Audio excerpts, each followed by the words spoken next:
Glórias a Deus. Mais uma vez, a paz seja convosco. Amém.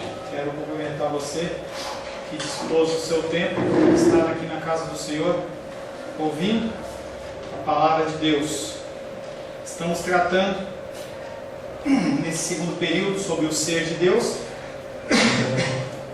Finalizamos na semana passada sobre o assunto Trindade e começamos a aprofundar o nosso conhecimento a respeito dos assuntos de Deus, e nós vamos falar de uma forma superficial, digamos assim, porque é como se fosse um breve resumo de todos os capítulos que nós já estudamos, porque nós vamos começar a falar sobre os atributos de Deus, tá? Começamos a falar sobre os atributos de Deus e depois nós vamos tratar especificamente cada um deles. Nós vamos falar sobre o que é a onisciência, o que é a onipotência, o que é todos esses atributos de Deus. Mas antes de falar dos atributos, vamos falar o que é esses atributos, o que são esses atributos. A doutrina de Deus é um assunto fundamental para a compreensão das doutrinas demais da fé bíblica. Se você não sabe quem é Deus, não adianta você querer pensar em filosofias, em normas técnicas, porque você não conhece o básico, o que é, quem é Deus. Todavia, o ponto central da doutrina de Deus são os atributos dele, porque são a única coisa revelada que nos diz algo sobre a natureza do seu ser divino. Se eu quiser conhecê-lo, eu marco um dia, nós vamos conversar, você vai falar do seu passado, do seu presente, das suas ideias, do que você tem planejado para o teu futuro, você pergunta de mim e a gente acaba se conhecendo. Com Deus não é assim. Apesar de, após o advento da morte e ressurreição de Jesus Cristo, Deus ele está disponível a nós, nós só o conhecemos a partir do que Ele nos revela. É algo que nós temos trabalhado na nossa caminhada. Como já vimos, ninguém pode penetrar a essência de Deus, porque Ele é um ser incompreensível. Os nossos pensamentos não são os seus pensamentos, são diferentes, tá? Mas os seus atributos nos indicam alguma coisa da sua natureza essencial. Há muitos conceitos distorcidos sobre Deus, porque as pessoas não conhecem Deus. E aí pergunta a pessoa: você ama a Deus? Amo. Você é cristão? Sou. Mas o que é ser cristão? Não sei. Jesus é livre. Que as pessoas elas acham que simplesmente você frequentar uma igreja te dá uma condição de cristão. Isso nós já trabalhamos em outros encontros. Isso é uma tremenda mentira. Triste dia será quando as pessoas estiverem perante o Senhor achando que vão entrar e o Senhor olha e fala: não te conheço. Nós precisamos conhecer a Deus. E o grande problema dessas distorções é porque não se conhecem os atributos de Deus. Definição: os atributos eles são qualidades, propriedades de uma pessoa particular. Mas nós estamos falando não é de Deus, pastor? Sim, mas nós já vimos que Deus ele é um ser, ele é uma pessoa no sentido espiritual. Como Deus é um ser, ele possui qualidades e características que fazem com que ele seja quem ele é. Diferente de mim e de você, em que nós temos o nosso humor, nossa saúde, nosso pensamento, nossa crença, nossa fé variável, dependendo da situação, Deus ele é imutável. E quando nós estudamos os seus atributos, nós descobrimos um pouco de quem ele é. Os atributos eles não são algo acrescido a ele, diferente de mim e de você. Quando nós aceitamos Jesus Cristo como Senhor e Salvador verdadeiramente, o nosso coração ele é mudado e transformado. E a partir disso, nós passamos a ter amor, paz, longanimidade, benignidade, temperança, domínio próprio, em medidas maiores ou menores, mas são coisas que são acrescidas a nós. Mas em relação a Deus, não. Deus ele sempre foi o que ele é, sempre teve o que ele tem. Os atributos não são alguma coisa acrescida a Deus, mas são qualidades essenciais dele. Os atributos de Deus são as perfeições atribuídas ao ser divino nas Escrituras, ou as que são visivelmente exercidas por ele. Nós estudamos na Trindade a ação de Deus na criação, todas as coisas. A ação de Deus na providência, no sentido da manutenção, porque se Deus tirar a mão, cai tudo, literalmente. Então Ele cria, Ele providencia a manutenção e também Ele redime. Ele redime a minha vida, redime a sua vida, a vida dos salvos do Senhor, e redime também a criação. A criação, ela é redimida, ela é renovada. Faz o Senhor. Qual a relação entre o ser de Deus e os seus atributos? Existe diferença entre os atributos de Deus e Deus? É diferente você pensar em onisciência de Deus e Deus? Em geral, se diz que Deus se revela a nós pelos seus atributos. Os atributos não são meros nomes, e nós já falamos bastante. Antes de Trindade, nós falamos sobre os nomes de Deus, nós falamos sobre Elohim, nós falamos sobre Adonai, falamos uma série de nomes que a nossa versão pobre portuguesa, ela não mostra.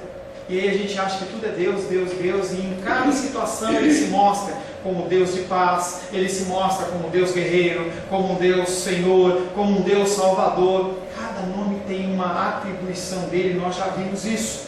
Você que não viu, isso tem disponível na internet, para você ver isso à vontade. Os atributos não são meros nomes sem significado, nem partes separadas de um Deus, mas qualidades essenciais, sem as quais Deus não pode ser o que é, nas quais o ser divino se revela mediante as quais ele é identificado. Os atributos de Deus revelam o seu ser, da simplicidade de Deus, porque Deus é um ser simples. Nós achamos que ele é complexo, na verdade o ser humano é complexo, Deus ele é um ser simples. Na simplicidade de Deus, segue-se que Deus e seus atributos eles são um só, não há separação. Não é que nem se fosse um gomo da laranja, que eu dou um exemplo para vocês quando a gente fala da ação do Espírito Santo, do fruto do Espírito, em que eu falo assim, olha, é como se fosse uma mexerica, em que você tem uma série de gomos na mexerica, e nenhuma vez que você abrir a mexerica você encontra faltando um gomo. Estão todos completos ali. Pode estar uns maiores e uns menores, mas estão todos lá. Isso é conosco, porque acrescentados são partes nossas. Para Deus não, faz parte dele. Deus não pode ser o que é sem os seus atributos. Os atributos de Deus revelam o seu ser. Os atributos também revelam o seu caráter. Embora o conhecimento de Deus seja proporcional ao que ele se revela de si, os atributos de Deus revelam como Deus é, como funciona o seu caráter. A partir da palavra de Deus você consegue identificar quem é Deus e o que Ele espera de você. O que Ele deseja, ou o que Ele ordena, ou o que Ele comissiona que você seja ou faça. Não há como você conhecer Deus sem conhecer as Escrituras. Não há. Não, pastor, mas eu ouço a missa no rádio, eu ouço a pregação no rádio, na internet, é a mesma coisa. Não é a mesma coisa. Você precisa ter tempo de estudo, de conhecimento. As Escrituras revelam a mente de Deus, abrem os nossos olhos para que o vejamos de maneira correta. E cada pregação tem esse objetivo: abrir os teus olhos.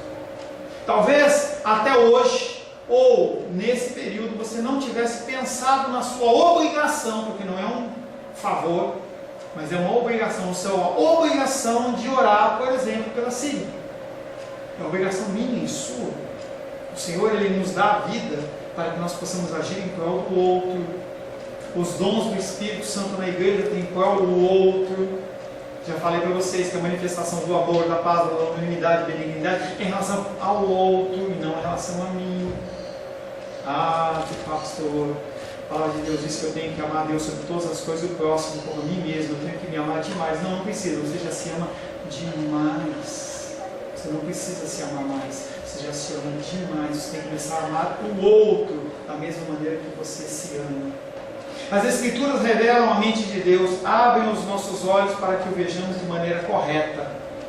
Nas Escrituras você vai ver que a simples frequência numa igreja não te garante salvação, mas faz parte daquele que é cristão frequentar uma igreja. Ah, eu quero fazer o culto no meu lar. Ótimo, faça. É bíblico. pessoas se reuniam nos lares, mas não deixe de congregar com outras pessoas. Também é Bíblia. O livro de Hebreus diz que muitas pessoas começaram, muito trabalho, muito cansativo. Eu vou ficar aqui só em casa lendo a palavra. Não faça isso. Não faça isso. Todas as informações que as Escrituras dão acerca de Deus correspondem à realidade. Por quê? Porque a Bíblia ela é a palavra de Deus. Ela não contém a palavra de Deus. Já falei esse conceito algumas vezes e repito. Algo que contém, partes são e partes não são. Aquilo que é na sua integralidade. De capa a capa, tirando os comentários do R.R. Soares, do Valdomiro, de quem quer que seja na Bíblia, aqueles negócios. Tirando isso, a palavra que está lá, que é o texto bíblico, ela é verdadeira, e tudo que é afirmado sobre Deus ali é verdadeiro, porque é a palavra de Deus. Saiu do meu rol de visão, André, dá uma olhada no que ele foi. André, dá uma olhada, ele saiu do meu rol de visão. Deus, ele é incompreensível. Ah, tá aí, eu não vi. Ele está atrás de mim. Ah, tá, eu não tinha visto. Deus é incompreensível, porque os pensamentos dele não são os nossos pensamentos. Mas ele pode ser conhecido, porque ele se revela. Às vezes a gente vê aqueles filmes, né, em que está o menino lá com a menina, eu te amo, aquela melação toda lá, e aí a menina olha para ele e fala assim, mas eu não conheço nada de você, você é uma pessoa misteriosa, porque ele não revelou. Enquanto ele não revelar, o que acontece? Vai ser desconhecido. Tem uma pessoa que eu conheço, uma amiga minha, em que ela ficou casada com um homem vários anos. Ela era muito bem de vida. E aí, passado um tempo, ela descobriu que o cara era advogado do Fernandinho Beiramar. Só isso. E aí, todo o dinheiro que ela tinha, na verdade, tinha sido movido no meio do tráfico. Foi uma bagunça, ou seja, ela perdeu tudo. E aí ela descobriu que aquele homem que ela achava que conhecia, ela não conhecia. Isso acontece bastante, tanto na vida real como em filmes, em que a pessoa, ela, em especial uma mulher, ela está vivendo uma situação muito confortável, entendeu? Com carros, luxos, viagens, não está nem aí para saber de onde veio o dinheiro. Depois que sabe, fica chocado, porque na verdade não quis conhecer e também a pessoa não se revelou. Antes de entrarmos no tema dos atributos propriamente dito, nós vamos repetir algumas ideias dos capítulos anteriores de maneira bem rápida. A maneira de recordar a matéria é fazer duas perguntas simples distintas. Primeiro, Deus pode ser conhecido? Sim ou não? Sim. Sim. Deus pode ser compreendido? Não. Porque a gente não consegue ter todos os elementos. É como o meu julgamento e o seu julgamento. Você vai estar quase saindo, aí você vai, vamos profetizar, quase saindo no AB, a Shirley é advogada, tá? E aí o que acontece é que quando um juiz ou um júri está fazendo uma apuração, tá, não sei o termo técnico, está ouvindo os fatos e vai decidir se a pessoa é culpada ou inocente, qual é o termo? Tem um termo? É isso? Em que o júri está ouvindo e vai tomar uma decisão, tem algum termo? Sim ou não? Shirley? Eu não gosto. Não, mas eu queria saber se você sabe o termo. O termo que tem entre o júri ficar ouvindo o que as testemunhas falam e depois ele vai tomar uma decisão. Tem algum nome isso? Sentença. Não, sentença já é. Bom, não importa. Tá? Acho que é oitiva. Que seja. Parece negócio de dor de ouvido, né? Sentido. Não parece não. Tem uma piadinha para você. Deixa eu dar uma pausa aqui. Rosângela vai contar uma piada, outra espiritual. Como ela não costuma contar piada, eu vou contar uma piada para ela. Diz que o queijo, ele foi numa igreja dessas malucas aí, e aí o pastor orou por ele, e o queijo era um queijo fresco. Sabe como ele caiu? Ele saiu. Ele saiu um queijo curado. Né? Essa foi curada. Bom, voltando ao tribunal. O tribunal está armado, o juiz postado ao meio, o réu, com o seu advogado de defesa, do outro lado o promotor, o júri, tá? E aí começa a se apresentar uma série de fatores e tal. E aí chega um momento em que o júri se houver necessidade de júri, ou o juiz, se for só necessário o juiz, há uma sentença que é determinada, aquele é culpado, e há uma sentença XYZ. A sentença ela é correta? Dentro dos elementos que as pessoas elas têm disponíveis, elas tomaram a melhor medida possível, mas não é perfeito.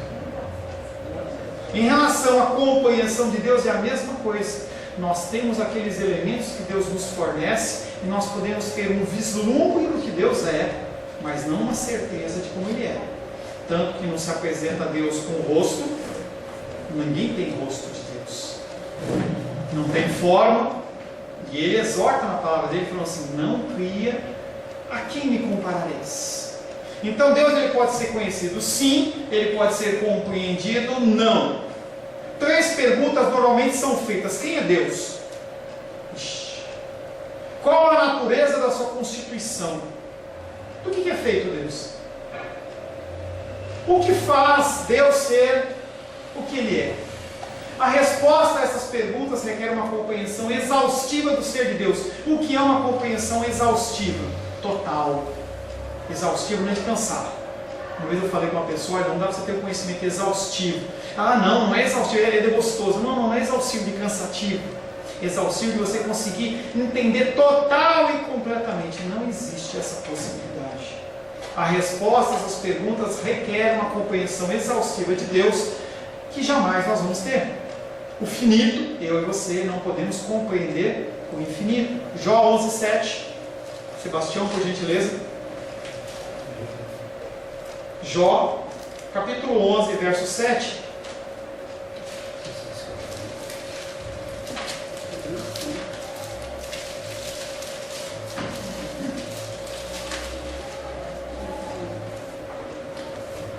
Jó capítulo 11, 7. Sim. Porventura, desvendarás os arcanos de Deus, ou penetrarás até a perfeição do Todo-Poderoso? Dentro do texto de Jó, fala: porventura desvendará os arcanos, os pensamentos, a essência, o que é Deus? Ou penetrarás até a perfeição do Todo-Poderoso? Tem como você conhecer Deus desta forma? Não. Nossa mente não consegue. Um exemplo bem grotesco, é a mesma coisa que você pegar um copinho daquele Santa Ceia pequenininho, e você querer colocar, despejar de uma vez uma caixa d'água de 50 mil litros de água naquele copinho. Você, na tua mente, a minha mente não consegue comportar tanto conhecimento. E aí você coloca isso numa medida exponencial, porque não tem como comparar, não haver comparação entre a nossa mente e a mente de Deus, mas apenas um exemplo bem grotesco. Fora da revelação de Deus pelos seus atributos, não podemos ter nenhum conhecimento do seu ser, nem mágica, nem nada de nada de nada.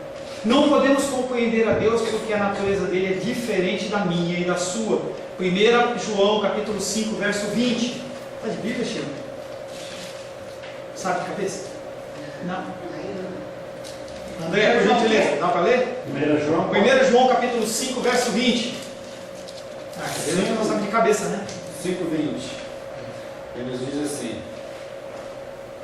e sabemos que já o Filho de Deus é vindo e nos deu entendimento para conhecermos o que é verdadeiro, e no que é verdadeiro estamos, isto é, em seu Filho Jesus Cristo. Este é o verdadeiro Deus, a vida eterna.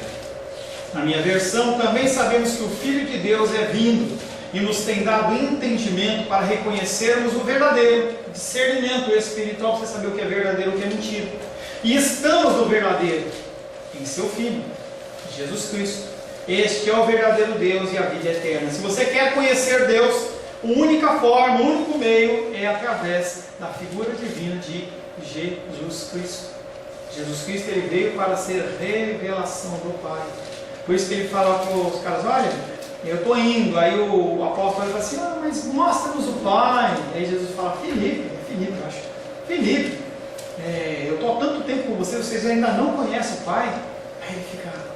Jesus ele era tinha umas frases que não era fácil de entender não, viu? Você lê esse texto aí, imagina, o cara questionando, você está vendo Deus? Eles iam olhar para ele assim, aquelas parábolas, parece uma coisa bem complexa. Dando continuidade ao estudo dos atributos, nós temos que falar agora sobre a espiritualidade de Deus.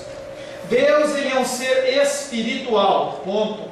Ele não é carnal, não tem matéria nele. E além de espiritual, ele é puro na sua mais alta medida. Quando se refere a Deus, se fala que ele é santo, santo, santo.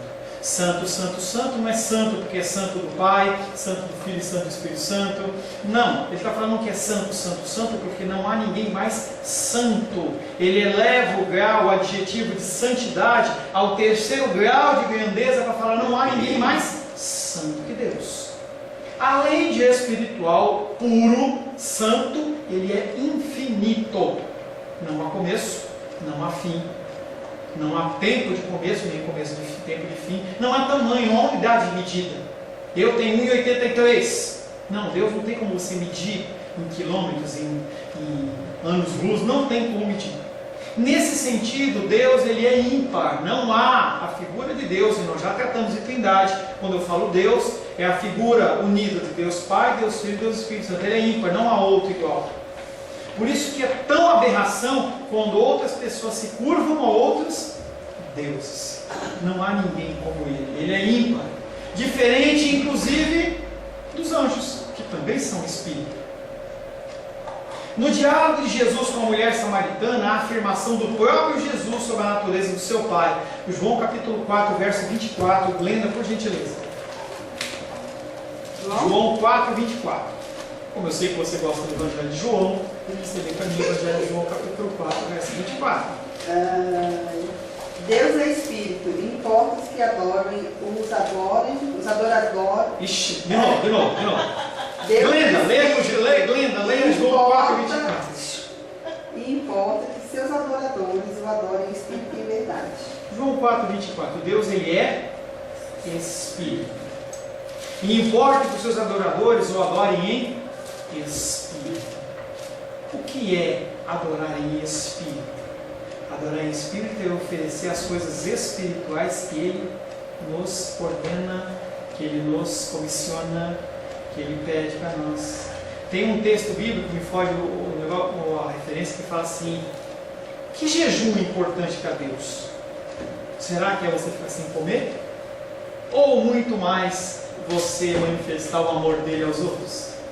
Será que Deus está preocupado com o sacrifício de bodes e animais? Ou está preocupado em que se cumpra a palavra dele? Será que Deus está preocupado em você se sacrificar em algo? Aí eu vou de joelho daqui para minha casa. Ou ele está mais preocupado em você ser obediente à palavra dele? Deus é Espírito e importa que os seus adoradores o adorem em Espírito e em verdade. Isso significa que ele não possui natureza corpórea como os homens e que não há nele mistura alguma com o que é físico ou material. E nós temos uma parte física e nós temos uma parte imaterial ou espiritual. Há basicamente 3 vertentes que falam sobre o ser humano. Nós já falamos sobre isso, que é um ser humano bipartido, em que você tem um corpo e tem uma alma. E essa alma fala da parte espiritual. A segunda forma é que tem o corpo, que é uma coisa, a alma é outra coisa e o espírito é outra coisa. Em que muitas pessoas dizem que o corpo quem trata é o médico, a alma quem trata é o psicólogo e o espírito quem trata é o pastor. E nós já trabalhamos isso, que o conceito ortodoxo da maioria da teologia é que nós somos seres únicos, não tem como dividir, não tem como separar, nós somos seres únicos. Qualquer ação na tua parte física ou na sua parte emocional ou espiritual afeta ambos, porque nós somos feitos à imagem e semelhança de Deus, e nós não somos animais, nós somos seres ímpares na criação. Apesar da nossa biologia parecer de um animal, nós não somos animais. Biologia fala que é animal racional, deixa a biologia lá, não vai fazer o teu filho se perder na prova, o teu sobrinho, o seu neto. Não é sua imagem, sabendo que ele vai errar a questão, é capaz de ser reprovado. Não é essa a ideia, não é essa a ideia, tá? Deus não tem natureza corpórea como os homens, nele não há nada físico ou material. Obviamente há outras criaturas que também são unicamente espirituais. Hebreus capítulo 1, verso 13 e 14. Pedi ler por gentileza. Hebreus 1, versos 13 e 14.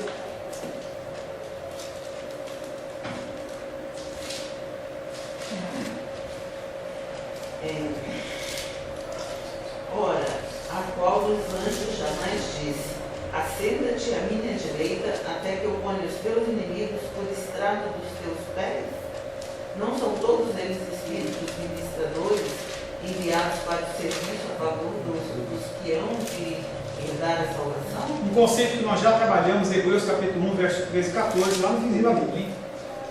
Ora, a qual dos anjos jamais disse: assenta-te à minha direita, até que eu ponha os teus inimigos por estrado dos teus pés? Deus nunca falou isso a respeito dos anjos, mas fala a respeito de mim e de você.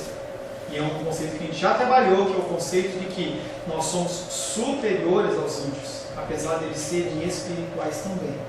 Mas Deus é um espírito diferente. Apesar dos anjos serem espirituais, Deus tem um espírito diferente dos anjos, porque Deus ele é criador e os anjos são criatura, e nós vamos falar sobre isso. Deus é um espírito muito diferente dos outros seres espirituais, porque juntamente com o fato de ser um espírito puríssimo, infinito, imensurável, onipresente, onipotente, possuindo todos os demais atributos incomunicáveis. O que são atributos incomunicáveis? Nós já falamos. São atributos que ele tem, mas que ele não transfere para mim e para você. Não há um ser humano na Terra que seja onisciente, onipotente, onipresente, por mais que muitos líderes acham que são, mas não são. Todos os demais atributos incomunicáveis, justamente porque ele é um ser espiritual. Diversos modos de existência de espírito, nós temos três formas de espírito. Primeiro espírito, ser humano. O ser humano ele tem um espírito que ele é singular a ele. Quando eu falo espírito, estou falando da parte espiritual. Desculpe, Juliane, cachorrinho não tem espírito. Eu sei que você está procurando na Bíblia até hoje o céu dos cachorros, você não vai encontrar, tá? Quem tem espírito, quem tem parte espiritual, é apenas o ser humano, tá? E ele teve início, em algum momento você passou a ter espírito. Adão, quando ele foi criado, se soprou o espírito de vida nele. Eclesiastes 12, 7. Sebastião. Eclesiastes capítulo 12, verso 7. 12, 7. Sim. Eclesiastes 12, 7 fala da velhice. E fala: e o pó volte à terra, como era, e o espírito volte a Deus, que o deu. Em algum momento, quando eu e você fomos gerados, o Espírito foi nos colocado. Nós passamos a ser seres viventes. Começa a distinguir essa parte que fala de espírito e da alma com um nome mais certo, que chama a parte imaterial. Quando você pensar em algo que não é o seu corpo, é a parte imaterial, é a definição teológica mais correta. A parte imaterial dos homens é também chamada de espiritual, que se contrapõe ao mesmo tempo, e é a parte complementar do homem material que se evidencia no corpo. Então eu e você temos dois componentes, uma parte material, que nós pegamos, e uma parte imaterial. Esse espírito humano, a despeito de poder viver desincorporado, olha, você está falando de espiritismo, não, porque quando você morre, a tua carne fica aqui. O espírito ele não deixa de existir. Apesar desse espírito humano ele poder viver desincorporado, não é a expressão do ser humano como completo. Um ser humano, ele é completo por uma parte material e imaterial. A partir do momento em que há a morte, ele deixa de ser um ser humano. Quando Jesus Cristo vier buscar a noiva, ou buscar a sua igreja, o que vai acontecer é que o teu corpo, onde ele estiver, se debaixo da terra, no mar, onde quer que seja, de que forma que seja, ele vai se unir ao seu espírito e você vai subir ou para a salvação ou para a condenação eterna. E aí você vai voltar a ser um ser único. Primeiro espírito, espírito humano. Segundo espírito, espírito de Cristo. O espírito de Cristo ele não é igual ao espírito humano, porque ele não teve início. O espírito de Cristo ele sempre existiu. Nós tratamos no dedo do conceito de trindade, em que sempre existiu Jesus Cristo e o seu espírito. O seu espírito, quando ele se encarna, aquele espírito dele é diferente do meu espírito, porque o meu espírito ele é finito. Ele começou em algum momento. O de Jesus Cristo não. As Escrituras dizem que o Redentor tem o Espírito. Aqui não se trata do Espírito Santo, mas do Espírito de Cristo. A terceira pessoa da Trindade, não é essa que se refere, mas da parte imaterial do Redentor. Jesus Cristo ele era 100% homem e 100% Espírito. Ele era composto como eu e você. João 19:30. Glenda, por gentileza, mais uma vez para você, caiu na sorte. Evangelho de João. João 19, verso 30, por favor.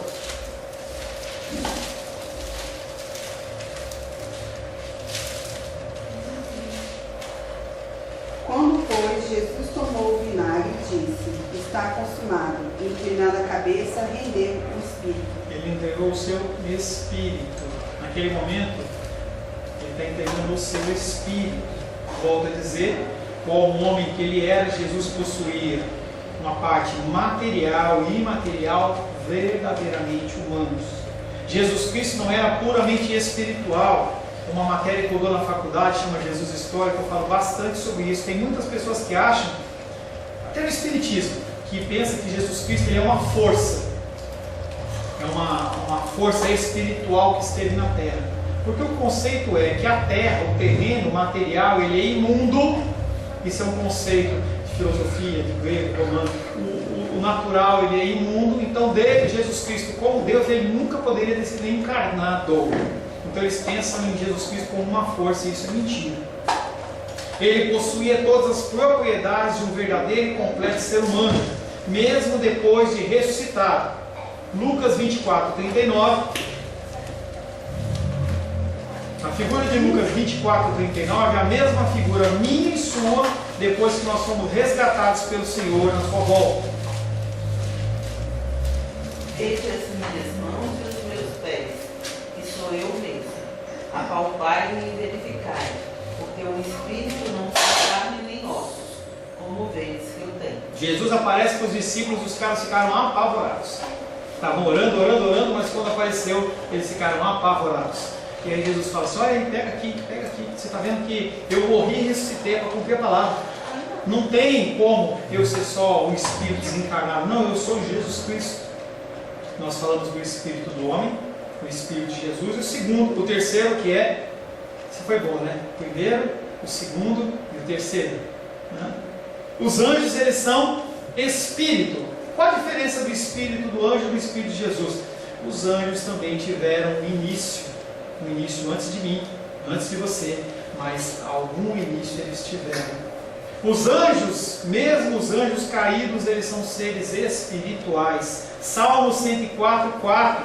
Fazes a teus anjos ventos e aos teus ministros labaredas de fogo. Eles têm início e eles têm ação, eles são reais. Os anjos ou outros seres celestiais são meramente espirituais e não tem nada físico. Não há um anjo físico, há um anjo somente espiritual. Pastor, e como é que fica todas as vezes que os anjos se materializaram nas Escrituras? Grande parte, nós já vimos na Trindade, não são anjos, mas são a figura do próprio Jesus. Nós vimos a figura do anjo do Senhor. Todas as vezes que os anjos viram homens nas Escrituras, eles assumiram uma forma visível, mas eles não tinham Em alguma passagem você vê algum anjo falando minha pé? Me segura alguém pegando o anjo? Tem, pastor Jacó. Já falamos que aquele anjo lá não era anjo, era o anjo do Senhor, que era a figura de Cristo. Não há nenhuma passagem nas Escrituras em que há um contato físico com anjos. Não há, porque eles são espírito. Eles são seres totalmente espirituais. Deus é o mais espiritual de todos os seres. Como Ele excede as criaturas, também excede em seu modo de ser espiritual. Hebreus 12:9, de novo. Não, 12:9 pela primeira vez. Hebreus 12:9, André, por gentileza. Hebreus 12:9 diz assim: além do que tivemos nossos pais segundo a carne, para nos corrigir e nos reverenciarmos, não nos sujeitaremos muito mais ao Pai dos Espíritos para vivermos? E aí essa expressão que é usada aí de Pai espiritual, que é o Espírito maior, é o maior Espírito, algo do candomblé, eles tentam fazer alguma coisa ali, começam a criar uma hierarquia espiritual que não existe.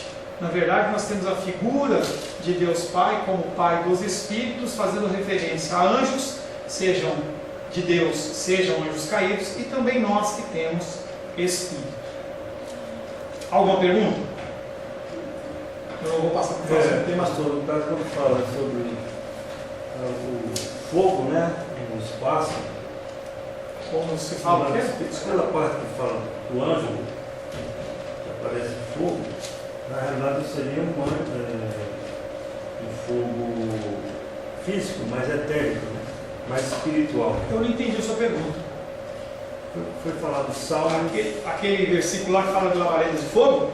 Sim, Faz a teus anjos ventos e aos teus ministros labaredas de fogo. É uma figura simbólica.